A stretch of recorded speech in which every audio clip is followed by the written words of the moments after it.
Hey y'all, today I am sharing another dinner video. I have filmed 5 nights of our dinners and I want to come on here and share the recipes with you guys. I hope that this will be helpful if you are needing some ideas or even just a little motivation. The recipes I'm sharing today are all easy per usual and they were also all super tasty. I'm excited to show y'all, so let's jump on into it. Okay, so first up, if you watched my last What's for Dinner video, I made some Philly cheesesteak sloppy joes, and this is the leftover meat that I had. So the recipe that I'm making called for a pound of ground beef, and I just couldn't justify thawing out another pound of ground beef when I had all of this in my fridge. So I made it work. So I am making a cheesy spaghetti. I saw this recipe on TikTok. I will absolutely link that video in my description box. She said it is her grandma's recipe, and it just really grabbed my attention. So you're going to add 2 cans of this Hunt's traditional pasta sauce to a pound of cooked and seasoned ground beef. And, I used to buy this Hunt sauce all the time, especially when I first started getting into cooking, and I've always really enjoyed it. I kind of forgot about it, honestly, but it's cheap. I love how smooth it is, and you can season it up like I'm doing here. So I'm just seasoning it with some salt, pepper, and plenty of garlic powder. That's the seasonings that she said her grandma did. So I'm going to let that simmer for about 20 minutes. And in the meantime, I'm going to take about 8 ounces of some Velveeta cheese, and I'm just going to slice it up and cube it up into about 1-inch pieces, I would say. And I'm not even using actual Velveeta. I'm using the Aldi brand. Velveeta is one of those things that I am not a name brand snob about. I have great success with the store brand all the time. But also at this point, I'm going to boil up a whole box of spaghetti. I personally prefer like an angel hair or a thin spaghetti. Just that's what our family likes. But at this point, the sauce has simmered away for about 20 minutes. So I went ahead and added in about half of that Velveeta that I cubed up. And then I just popped a lid on that for a couple of minutes. That way the cheese could heat up. And then I started to stir it in, letting it all get nice and smooth. And then I'm going to add in that cooked and drained spaghetti and just stir it on into the sauce. I almost ran out of room in this pot, but I was able to make it work. This pot is sentimental to me. I love it. But for the last step, I'm just going to add the other half of that Velveeta to the top, kind of tuck it away, and just let it simmer for, a final 5 minutes. And that is all there is to it. This is super kid friendly. It makes a ton, as you can see. I love how saucy it is. My family has always served spaghetti with peas, so I also really love to do that as well. I also served it with some cheesy garlic bread, and we all love this spaghetti. It turned out really good. Like I said, it makes a ton, and my kids loved it so much that they had leftovers of this for like the next 2 days for lunch, and they are not leftover people. Up next, I'm making some Crockpot chicken and stuffing. Now, I'm sure most of y'all have seen this recipe a million times, but for me, it has been a really, really long time since I have made this, and I was kind of craving it. So what I started by doing was spraying the bottom of my crock pot with some Pam, that way nothing would stick, and then I added in about a half of a family pack of boneless, skinless chicken thighs. Now, you could absolutely use chicken breast for this. Most of these recipes does call for that. But I really like the way chicken thighs cook up in the crock pot. It's really hard to overcook them and dry them out. They just work so good. But I did get the chicken seasoned up with some salt, pepper, onion, and garlic powder. Now for the cheese, I'm just going to get this covered with some pepper jack cheese slices. But most of the time, these recipes call for Swiss cheese. I was not going to run to the store for just one ingredient, so I made what I had work. So turned out just fine with that pepper jack. Now to a small mixing bowl, I'm going to add in 1 can of cream of chicken soup. I love this time of year because the cream soups go on sale. I've been getting these for $1, which is great. I love the Campbell's, I really do, but store brand's fine as well. I did add a cup of chicken broth, to the cream of chicken, and you need about a quarter cup of some sour cream. So just going to get all that stirred together good. I did end up having to switch on over to a whisk to get it nice and smooth. But once it reaches that point, I'm just going to dump that on top of the chicken and the cheese. I'm going to get that spread out evenly, and then you want to grab a box of stuffing. So I'm using the Great Value chicken flavor stuffing. I'm not sure if I've ever bought this one before, to be honest. I don't really buy boxes of stuffing mix that often. So yeah, I think this was my first time using the Great Value one, and it was just as good, if not better, than the name brand, I must say. So now I'm just going to take some pats of butter and layer that over the top. I ended up using about a half a stick of butter, so 4 tablespoons. But I cooked mine on low for about 4 hours. You know, that time can vary, just depending, but that's what I did, and it worked out great. But here we are after the 4 hours. I'm going to go in and shred up those chicken thighs. I did stir it all together, so this is definitely an ugly dish. It's one of those that you have to focus more on the taste than the appearance, but we don't mind too much. So here's my plate. I served it with some cranberry sauce that I had in my pantry and I really needed to use. I also made some green beans and some homemade mashed potatoes. All of these flavors together was definitely giving like pre-Thanksgiving dinner. That's what it tasted like, and it hit the spot. Definitely filled my craving. I can see why this is such a popular recipe. It is just so simple and so good. On this night, I'm going to be making some baked chicken tacos. These were so easy. I started off with a half a pound of rotisserie chicken. I weighed it out with my food scale so that it would be accurate. I dumped in 1 can of diced tomatoes that I did drain the juice from, as well as 1 can of diced green chilies. Those were drained as well. And then a package of taco seasoning. So now I'm just going to carefully get that all stirred together. And I'm going to let this simmer on about a medium-high heat for about 10 minutes, I would say. That should be plenty of time for the chicken to absorb all of those flavors. Next, I'm going to grab a greased casserole dish and a box of these stand and stuff taco shells. I'm just going to get these laid out into the casserole dish. I actually made something really similar a few months back. I did this with some ground beef tacos. It was pretty much the same method. It was in my Busy Moms dinner video, if you caught that.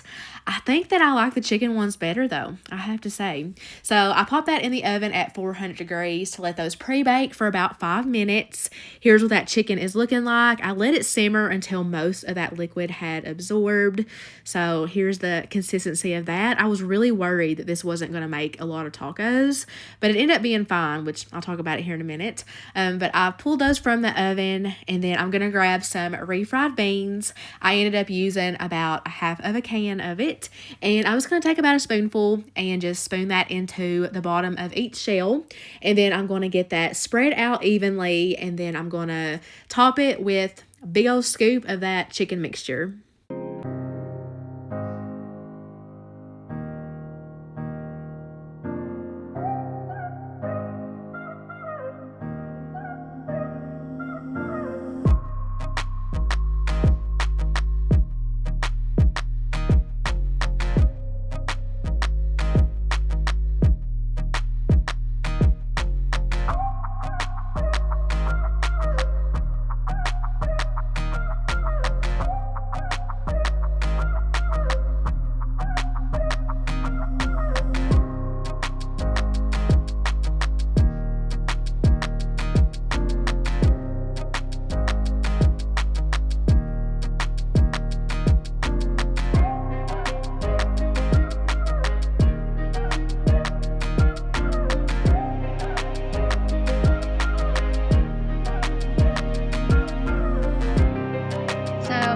Ended up having enough of the chicken to make 9 tacos, which is fine. There's nothing wrong with having a plain bean and cheese taco every now and then. You can still load it up with all of the good toppings. Not the end of the world. This was plenty for my family, so I was not worried.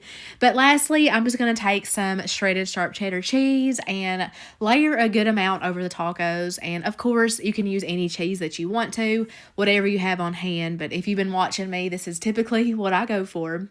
But I'm going to pop that back in that 400-degree oven, and it'll take anywhere from 7 to 10 minutes to get these finished. But here is what they look like when they are done. I think that those look absolutely delicious. Now, to go along with it, I'm going to make some homemade Mexican rice. I have been making this recipe for several years now. I have shared it many times on my channel, but maybe this is your first time hearing of me or seeing me being on my channel, so I'm going to share it again. I'm just going to share it quickly. So I start by heating up a couple tablespoons of oil. Any oil is fine. I've used them all. And then I add in 1 cup of some white long grain uncooked rice. I do wash mine first, toast it for a few minutes, and then I add in a teaspoon of chili powder, 2 teaspoons of tomato bouillon powder, and a little spoonful of some jarred minced garlic. You could also use fresh if you feel like it. Then I saute that for a minute or two.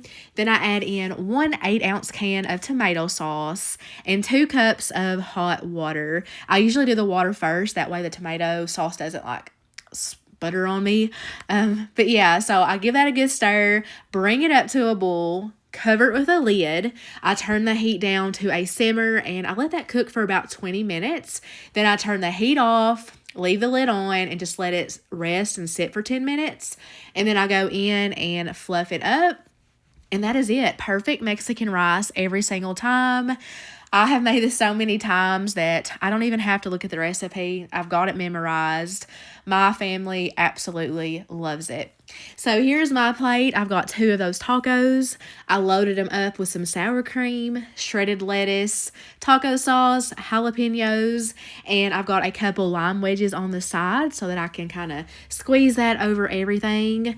These tacos absolutely exceeded my expectations. For whatever reason, I wasn't expecting much, but they ended up being so delicious. They are absolutely a new family favorite that I'm going to make for many years to come. Up next, I'm going to make a shortcut gumbo. This came out so good. I'm really excited to talk about this one. I have only made gumbo one other time, and we loved it so much, and I've been craving it. So I started off with 2 boneless, skinless chicken breasts that I cubed up. I added some mustard as a binder, as well as some Worcestershire sauce, some Slap Your Mama Cajun seasoning, and some salt, pepper, onion, and garlic powder.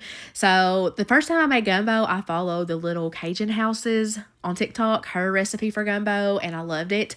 And that's kind of how she marinated the chicken. So I was kind of somewhat following that, but got that covered, and I only let it marinate for about 30 minutes, but you could do it overnight if you can plan ahead.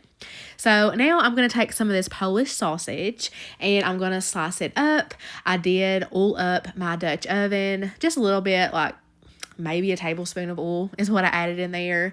But I'm just going to saute this sausage around for maybe 5 minutes just to let it release some flavor, let it brown up, kind of char up a little bit.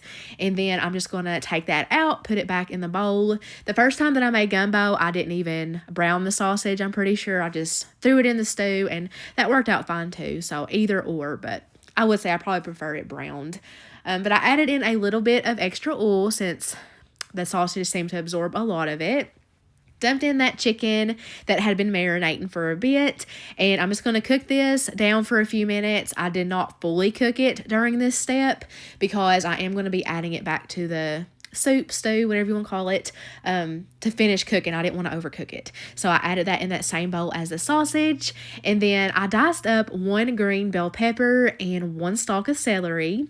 Threw that in the pot. I did season it with some onion powder just because in every gumbo I've seen, they do cook down in onion, and I don't really care for onions, so I just swapped it for the onion powder. But I cooked those veggies down for a few minutes and then threw in a big spoonful of minced garlic, cooked that down for maybe 30 seconds or so, and then I'm going to add in 4 cups of chicken stock, and then I'm going to add in some water.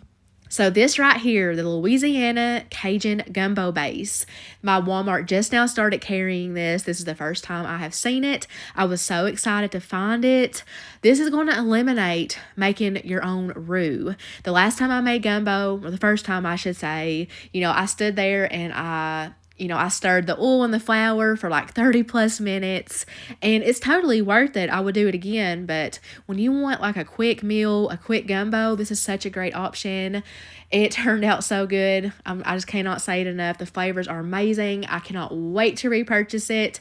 I basically followed the instructions on the back of the package, so as you can see, it thickened up, it turned a darker brown, everything it's supposed to do. I add it back in my meats, put the lid on, and let it simmer for like 15 minutes or so, really quick. And, it's not very common to have gumbo where I live. I'm in Kentucky, and I didn't really know much about it until I came across the little Cajun house recipe. The first time I made it, she inspired me to make it, and I just love the flavors of it. I love everything about it. It is so very good. I served it over some rice. The last time I made it, I did some potato salad with it. I had some boiled eggs in the gumbo. I know some people were against that, but that's how she did it. So that's how I did it the first time. And I really like that, but this time just served it over the rice. But let me know down in the comments, when y'all make gumbo, how do you serve it up? I'm really interested to know. Lastly, on this night, I was not in the mood for like typical dinner food, so I'm going to make this sausage gravy biscuit casserole. I have been eyeing this recipe for a few months now, and I finally decided to give it a try. So let's do breakfast for dinner. So I started off by chopping up and browning a pound of breakfast sausage. Once that was fully cooked, I'm going to take a slotted spoon and start spooning that into a paper towel lined bowl. Now, I have said this many times in the past. Sometimes I get so fixated on like following a recipe, even though I know it's kind of going against what I would do. And sometimes I'm good about that, but on this night, I don't know. After that first scoop of me doing this, I was like, I could have just left the sausage in there and, just done a typical sausage gravy. But it's all good. I'm following the recipe. After I took that sausage out, I added 3 tablespoons of butter to my skillet, let it melt, and then I added in a half a cup of flour. Now, I also think that might be a little bit too much flour, but I'm not griping because this recipe turned out amazing. So it works, but I do think you could get away with using less flour, in my opinion. I don't know, maybe I'm wrong. But yeah, so I cooked the flour down for a few minutes, and then I added in 4.5 cups of milk. So I used whole milk. Over the years, I have learned that is the best milk to use in a gravy. It makes for the best gravy. Now, I have used 2% milk in gravies many, many times, and it's really good too. Don't get me wrong, but if you want the best gravy, use whole milk, trust me. But as soon as that starts to simmer, it's going to start thickening up quickly. So that's when I like to go in and add in my salt and pepper. I like to use a lot of pepper because we like a peppery gravy, but that's all there is to it. So now I'm going to start assembling this casserole. So I did spray my 9x13 with some Pam, lay down all of that sausage, and I got it spread out evenly. And then I'm going to dump in all of that gravy. Same thing. You want it to be in an even layer. Then you're going to grab 2 cans of some refrigerated biscuits, and you're just going to take each biscuit and cut it into fourths. So I did that with a pizza cutter. It made it really quick and easy. And I have said for the longest time, like, I'm not the biggest fan of canned biscuits. I think that's why it took me so long to make this recipe, but they're really not too bad. They're all right. Still not my favorite, but you could do like homemade biscuits with this. I think the next time I make this, I would do it with like the frozen biscuits that I love and just thaw them out. Do the same thing. But I bake that at 350. Could take anywhere from 25 to 30 minutes.